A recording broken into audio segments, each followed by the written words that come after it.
불경에 이런 이야기가 나온다고 그래요. 어떤 과부에게 외아들이 있었는데요.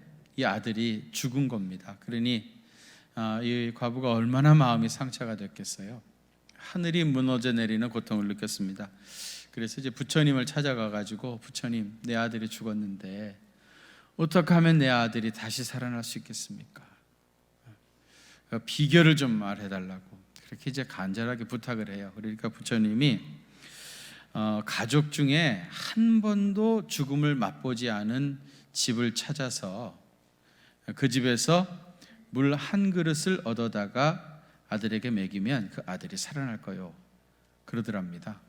얼핏 들으니까 뭐 얼마든지 할 수 있을 것 같아요. 그래가지고 막 집집마다 찾아가가지고, 혹시 이 집에 죽음을 맛보지 않았습니까? 친척들 가운데, 가족들 가운데 죽음을 맛보지 않았습니까? 그러면은 물 한 잔 좀 나한테 주십시오. 그리고 부탁을 했는데, 어떤 사람은 아이고, 얼마 전에 우리 할아버지가 돌아가셨습니다. 얼마 전에 우리 할머니가 돌아가셨고, 우리 사촌이 돌아가시고, 또 우리 고조 할아버지가 돌아가시고, 아무리 뒤져봐도 가족 중에 한 사람도 죽음을 맛보지 않은 사람이 없었던 겁니다. 실망해가지고 부처님에게 다시 와가지고 아무리 찾아봐도 그런 집이 없었습니다. 그러니까 부처님이 하는 말이, 사람은 한 번 태어나면 죽는 법이다. 그것이 바로 인생이다. 그렇게 얘기했다는 것입니다. 불교에서는 죽음을 뛰어넘을 수 없다는 것을 이렇게 인정하고 있습니다. 그러나 우리 기독교는 생명의 종교이죠. 우리 복음은 생명입니다. 우리 주님은 죽음을 얼마든지 뛰어넘을 수 있다고 말씀하셔요. 그래서 소녀야 일어나라, 달리다곰 소녀야 일어나라 말씀하니까 죽었던 소녀가 일어나고요. 나사렛 무덤 앞에 가가지고 나사로야 나오너라 말씀하시니까 죽은 나사로가 일어났던 겁니다. 우리 기독교는 죽음을 뛰어넘는 생명의 종교라고 하는 것을 생생하게 보여준 사건이라고 할 수 있습니다. 요한복음 11장 25절과 26절 우리 한번 같이 묵도가실까요? 시작. 예수께서 이르시되 나는 부활이요 생명이니 나를 믿는 자는 영원히 죽지 아니하리니 이것을 내가 믿느냐? 아멘. 예수께서 이르시되 나는 뭐라고요? 부활이요 생명이니. 우리 주님은 부활이고 생명이시기 때문에 나를 믿는 자는 죽어도 살겠고, 믿습니까? 예수님 믿으면 죽어도 살겠고, 무릇 살아서 나를 믿는 자는 영원히 죽지 아니하리니. 여러분 이걸 믿습니까? 네, 아멘. 우리 기독교는 부활의 종교요, 빈 무덤의 종교요, 또 생명의 종교입니다. 지난 시간에 흉악한 하만의 음모가 다 드러나게 되어졌죠. 그래가지고 하만의 목이 그 높은 장대에 달렸습니다. 아하수에로 왕은 하만에게서 거둔 반지를 모르드게에게 줬어요. 그래서 모르드게를 하만의 지위까지 높여준 겁니다. 지난 시간에 그래서 우리가 2002년 월드컵 때 이탈리아를 역전승한 것처럼 모르드게가 그렇게 승리하게 되었다, 그런 말씀을 드렸습니다. 그런데 여러분, 이렇게 하만은 죽고 모르드게가 높은 지위를 차지했지만은 그렇다고 해서 모든 문제가 완전히 다 해결된 것은 아니에요. 왜냐하면 하만은 이미 죽었지만 그렇다고 해서 하만의 조서는 여전히 효력을 발휘하기 때문입니다. 그래서 에스더가 왕의 발 앞에 엎드려 가지고 제발 하만의 그 조서를 취소해 달라, 그렇게 애원을 하는데, 여러분 일단 왕의 도장이 찍힌 조서는 왕 자신도 변개할 수 없다, 그렇게 말씀을 드렸죠. 그래서 하만은 이미 죽었고 그가 악한 음모로 그렇게 했다는 것을 다 알게 되었지만은 여전히 하만의 조서는 의미를 지니는 거예요. 그래가지고 아달월 12월 13일 날이 되면 이스라엘 백성들은 다 죽게 되어진 거예요. 그 아하수에로 왕이 이제 보니까 이게 다 잘못됐다는 것을 알게 되었고, 그리고 에스더와 유다 백성들의 생명을 구해야 되겠는데 이 하만의 조서를 자기 자신도 취소를 할 수가 없는 거예요. 그럼 어떻게 하면 좋겠습니까, 여러분? 조서는 취소할 수 없고 이스라엘 백성들은 살려내야 되겠고, 여러분 혹시 무슨 좋은 방법이 있습니까? 아이디어가 있습니까? 어떻게 하면 되겠습니까? 누가 좋은 방법이 있으면 한번 좀 알려주십시오. 하나님께서 아하수에로 왕에게 아주 놀라운 지혜를 주셨어요. 그게 뭐냐면 오늘 보면 8절에 있어요. 8절 한번 같이 봉독하실까요? 8절입니다. 시작. 너희는 왕의 명의로 유다인에게 조서를 뜻대로 쓰고 왕의 이름을 쓰고 왕의 반지로 인친 조서는 누구든지 초리할 수 없음이니라 하니라. 아멘. 이 아하수에로 왕이요, 모르드게에게 왕의 명의로 조서를 쓰라는 거예요. 새로운 조서. 누구에게? 유다인에게 새로운 조서를 쓰라는 거예요. 예전에 하만의 조서는 누구에게 썼습니까? 에스더 3장 12절과 13절에 보면은요, 왕의 대신과 각 지방의 관리와 각 민족의 관원에게 아하수에로 왕의 이름으로 조서를 하만은 썼습니다. 그 내용은 뭐였죠? 아달월 13일 하루 동안에 유다인을 죽이고 도륙하고 진멸하라 하는 것이었습니다. 그런데 이번에는 모르드게에게 유다인에게 새로운 조서를 쓰라는 거예요. 그 내용이 오늘 보면 11절과 12절에 나오는데, 거기 보시면 유다인들이 함께 모여 스스로 생명을 보호하여 각 지방의 백성 중 세력을 가지고 그들을 치려하는 자들과 그들의 처자를 죽이고 도륙하고 진멸하고 그 재산을 탈취하되 아달월 13일 하루 동안 하게 하라 하는 겁니다. 정리하자면은 하만이 쓴 조서를 보고 유다인들을 치려고 달려드는 사람이 있으면은 너희 유다인들끼리 가만히 있지 말고 똘똘 뭉쳐가지고 대항하라는 겁니다. 방어권을 그들에게, 유다인들에게 허락해 주는 겁니다. 그리고 한 걸음 더 나가서 그들을 치고 진멸하고 그들의 재산을 탈취하라, 그렇게 말한 겁니다. 그러니까 여러분, 에스더서에는 조서가 2개입니다. 몇 개예요? 2개입니다. 하나는 하만의 조서이고요, 또 하나는 모르드게의 조서입니다. 여러분, 하만의 조서는 구약의 율법을 상징하고 있습니다. 아달월 13일 날 죽을 날을 이미 받아놓았던 유대인들처럼 범죄한 인간은 죽을 수밖에 없다. 그것이 율법의 마침입니다. 율법의 결론은 뭐죠? 마치 아달월 13일 날 유다인들이 죽을 수밖에 없는 것처럼 죄의 싹슨 사망이고, 그래서 결국은 모든 인생은 죽을 수밖에 없다. 그것이 율법의 결론입니다. 그럼 모르드게의 조서는 뭡니까? 생명의 복음입니다. 죽을 수밖에 없었던 유다인들에게 살 길이 새로 열려진 것처럼 복음 안에는 영원히 살 수 있는 살 길이 있습니다. 그래서 우리 기독교를 생명의 종교라 그렇게 말하는 겁니다. 여러분, 에스더서 이야기에서 가장 중요한 것이 바로 오늘 본문의 이 사건입니다. 2개의 조서가 있는 것과 같이 구약과 신약, 그리고 율법과 복음이 있습니다. 율법의 마침은 하만의 조서처럼 죽음이라면 복음은 모르드게의 조서처럼 우리에게 살 길을 제시하고 있는 거예요. 일단 왕의 도장이 찍힌 조서는 왕 자신도 변개할 수 없다고 했는데, 하나님은 구약의 율법을 취소하지 않고도 택한 백성들을 살릴 길을 열어놓으셨습니다. 그게 뭡니까? 예수님의 십자가인 겁니다.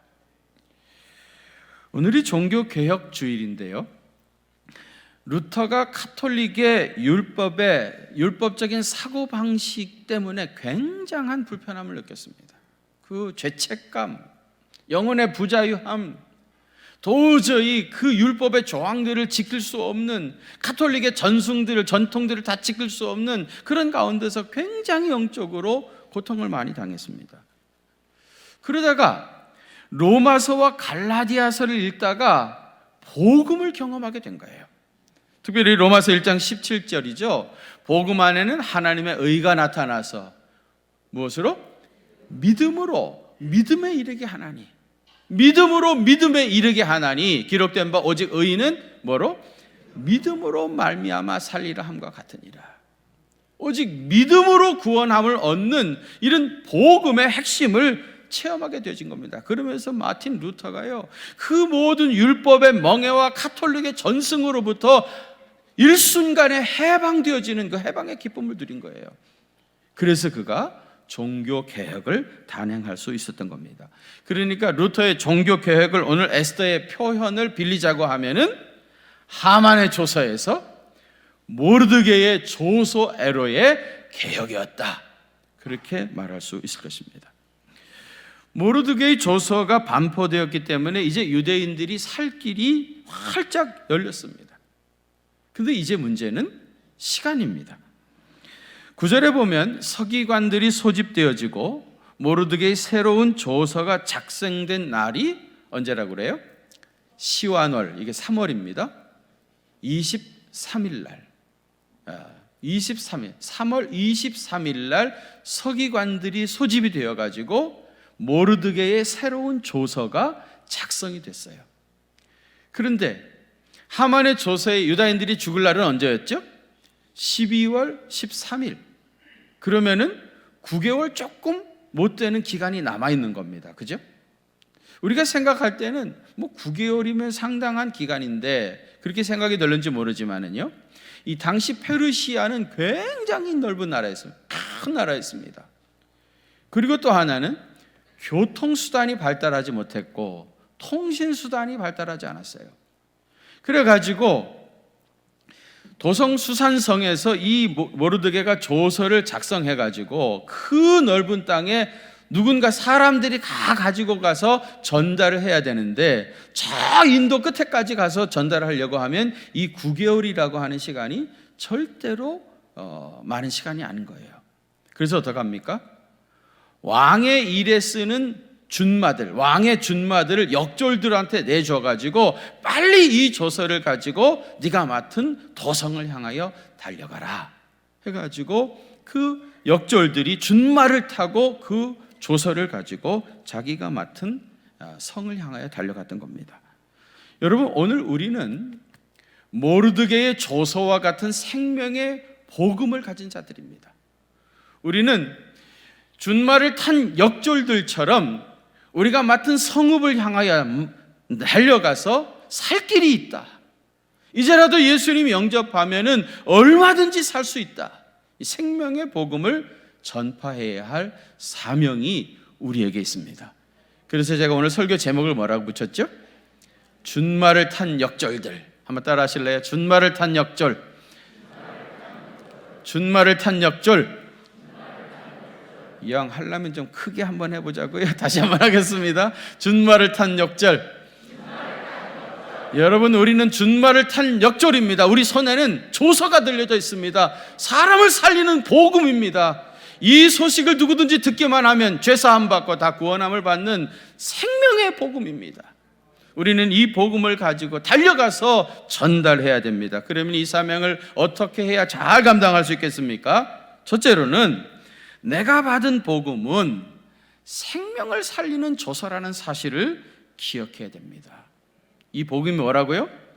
생명을 살리는 조서예요. 생명을 살리는 조서. 이 조서를 읽기만 하면은 죽을 사람을 살릴 수 있습니다. 이 복음을 듣기만 하면 살 길이 있습니다. 여러분, 살 수 있는 길이 있는데 이 소식을 듣지 못해가지고 죽었다면은 얼마나 안타까운 일입니까? 사람을 살리는 일은 정말 귀한 일입니다. 그래서 여러분, 전 세계 어느 나라나 거의 다 비슷한데요, 직업 중에서 제일 존중하는 직업이 뭐냐? 직업군 중에 대부분 어느 나라 1등인 구급대원입니다. 구급대원. 왜요? 위험을 무릅쓰고 사람을 생명 살리는 일에 앞장서서 일하니까. 대부분 나라가 1등은 구급대원입니다. 우리나라도 그렇고요. 참고로 꽁찌는 누군 줄 아십니까? 꽁찌 정치인입니다. 여러분, 정치인들에 대해서 너무 기대하지 마세요. 어느 나라나 정치인은 신뢰를 받지 못합니다. 사실 여러분, 구급대원은 극한 직업이죠. 늘 긴장해야 되고요, 많은 위험이 도사리고 있습니다. 그래서 사람 살리는 일을 하다가 순직하는 구급대원들도 상당히 많이 있습니다. 그래서 많은 사람들이 그들의 수고에 감사하고 또 존경하는 거 아니겠습니까? 그런데 어떻게 생각하면은요, 그들은 어차피 죽을 수밖에 없는 육신의 생명을 구하는 분들입니다. 그런데 우리가 가진 복음은 영원히 살 수 있는 길을 열어주는 거 아닙니까? 그러니까 구급대원들이 생명을 살리는 것보다 사실은 훨씬 더 귀한 일들을 우리가 하고 있는 겁니다.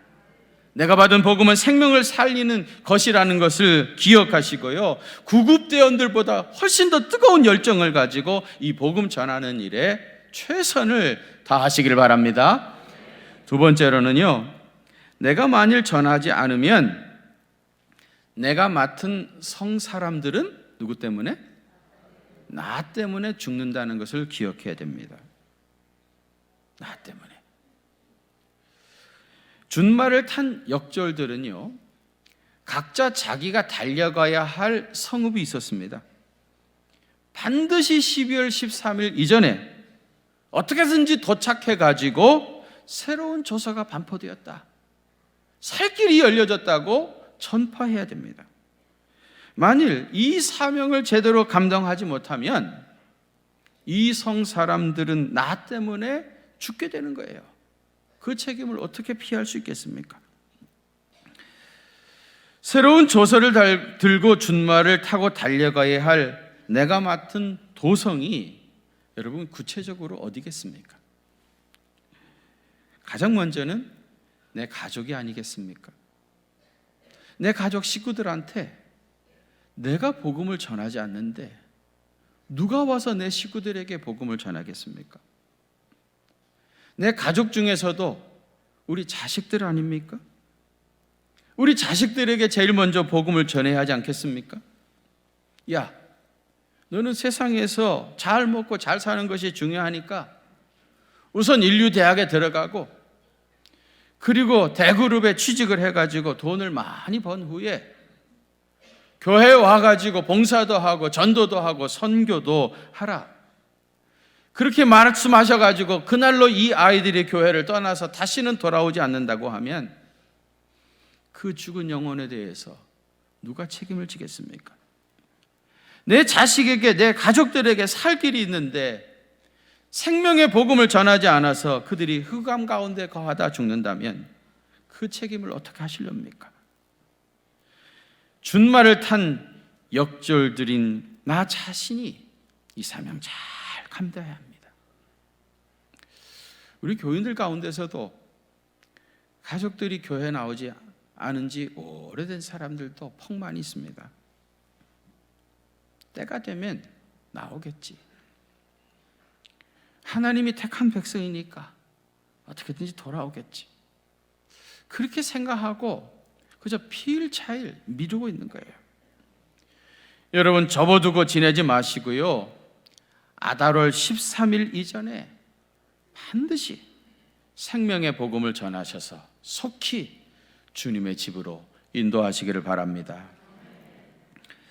마지막 세 번째로는 주저하거나 망설이거나 한눈 팔 새가 없습니다. 하만이 제비를 뽑아 아달월 13일을 택한 것 같이 다시 오실 우리 주님의 날이 이미 정해져 있습니다. 데드라인이 정해진 겁니다. 단지 우리가 그날을, 그 시를 알지 못할 따름입니다. 그러니까 아무 때나 시간 나면 전하기만 하면 되는 게 아닙니다. 이 일은 아주 시급한 일입니다. 이것저것 다 둘러보고 하고 싶은 일 다 하다가 시간을 낭비할 수가 없습니다. 여러분, 준말을 탄 역졸들이 말이죠, 자기 맡은 성을 향하여 가다가 보니까 생전 처음 보는 마을입니다. 가서 보니까 이 사람들은요, 내가 한 번도 먹어보지 않았던 음식을 먹는 겁니다. 어떤 경우는 말도 다릅니다. 전혀 새로운 문화를 가지고 있는 겁니다. 낯선 곳의 경치도 너무 아름다운 것입니다. 그런 호기심에 빠져가지고 거기에 안주하고 있다가 거기서 시간을 낭비하고 있다가 만일에 12월 13일 훨씬 지나가지고 그 성에 도착한다고 하면은 이미 거기 있던 유다인들은 다 죽은 후입니다.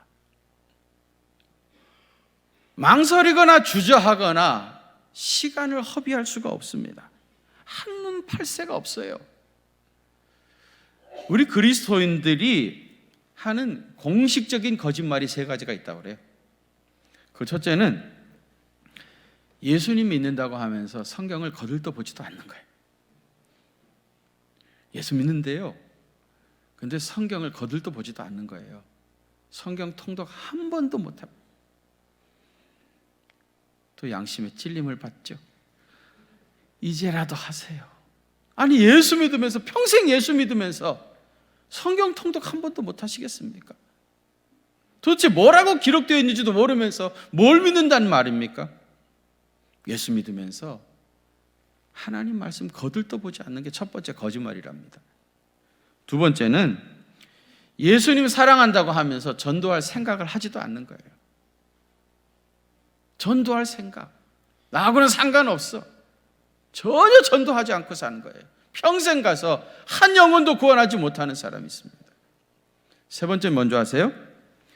그럼에도 불구하고 예수님 사랑한다고 고백하는 사람. 그래도 예수님 사랑한답니다. 성경책 한 번 들떠보지도 아니하고 한 영혼에게 전도도 못하면서 그래도 예수님 사랑한대요.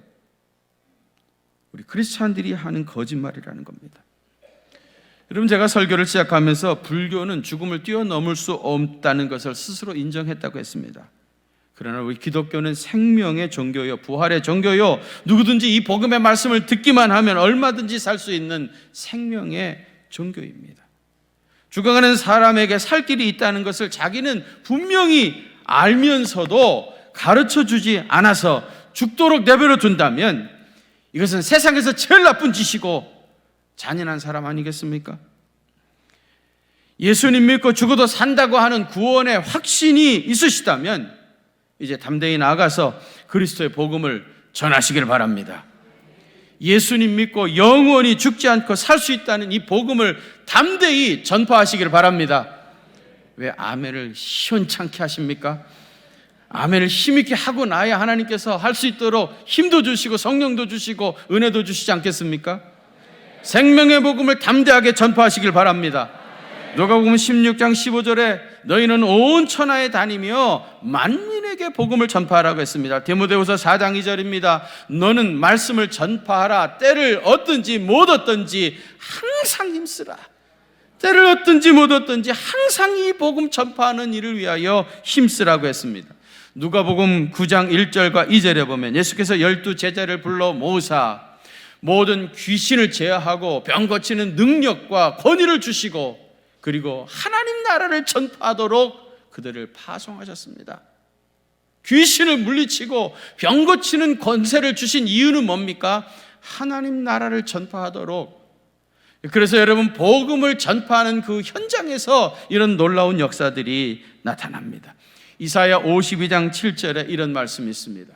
좋은 소식을 전하며 평화를 공포하며 복된 좋은 소식을 가져오며 구원을 공포하며 시온을 향하여 이르기를 네, 하나님이 통치하신다 하는 자의 산을 넘는 발이 어찌 그리 아름다운가. 복음 들고 산을 넘어가는 자의 그 발이 어찌 그리 사랑스럽고 아름다운가. 가장 아름다운 발은 복음 들고 가는 발입니다. 오늘 우리는 종교개혁 기념주의를 맞이해서 성찬 성례전을 참여하게 될 것입니다. 주님의 몸이신 떡을 우리 몸에 받아들이고 우리 주님의 피이신 포도주를 우리가 받게 될 겁니다.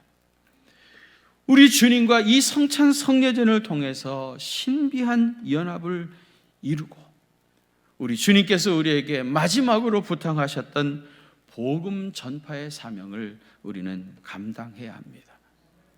이 복음이 우리나라 전국 방방곡곡에 다 퍼져나가고 그리고 저 아프리카와 그리고 저 남미 땅끝까지 그리고 이 복음이 휴전선을 넘어 북한 땅에도 그리스도의 계절이 도래할 수 있도록 준말을 탄 역절들의 사명을 잘 감당하게 되시기를 바랍니다.